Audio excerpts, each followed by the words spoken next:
Hey YouTubers, Mike Boards with the Mike Boards channel. Thank you for watching. In this video, I'm going to share why some of us have rubber bands on our actual screwdrivers. Let's take a look. Alright YouTubers, in front of us, just a normal screwdriver with the switchable tip. Nothing fancy here YouTubers.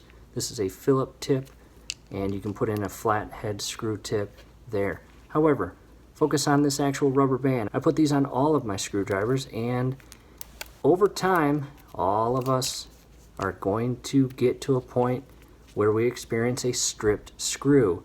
Now what I like to do is always have this handy rubber band on the actual screwdriver, because in the event that I get to a screw that is beginning to get stripped, I don't want to strip it any further.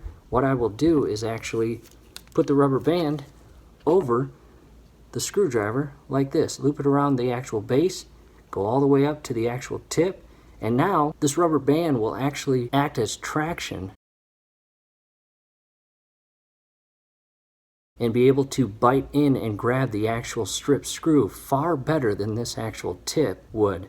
Now this is a pretty thin and small rubber band. In the event that you want a thicker rubber band, hey, you've got that option, and I'll tell you, the stronger the actual rubber band is, the more grip you will get. However, in the event that you have tiny screws, these tiny little rubber bands work perfect. So that's why I always put a rubber band on all of my screwdrivers.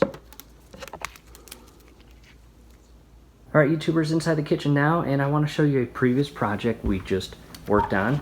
We just installed this slide out trash bin and can bin, and down at the bottom, this is the mounting kit that secures your actual face door to this actual unit. However, down at the very bottom, you've got two screws, two on this side, two on the opposite side. And unfortunately, while I was tightening these down, this one right here snapped off inside. Now, to our advantage, due to the design of this, the actual threaded cutouts are drilled all the way through. So you can actually see the screw coming through on this side, and the actual screw head is on the opposite side. However, I broke this one.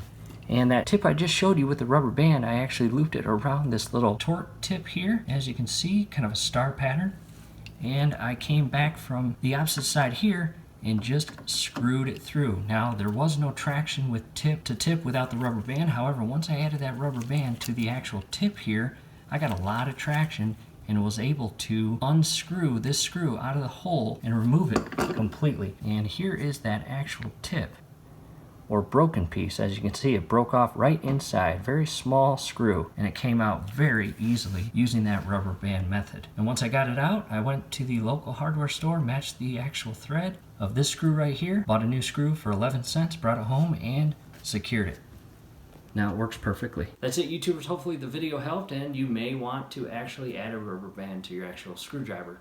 Do us a favor, below the video you will see that thumbs up icon. Click on that, like the video, subscribe to the channel. Definitely go to your settings, turn on your YouTube notification bell. Once you do that, every video that we upload, you will be notified. You will be able to stay up to date with us. That will be awesome. Thanks again for watching.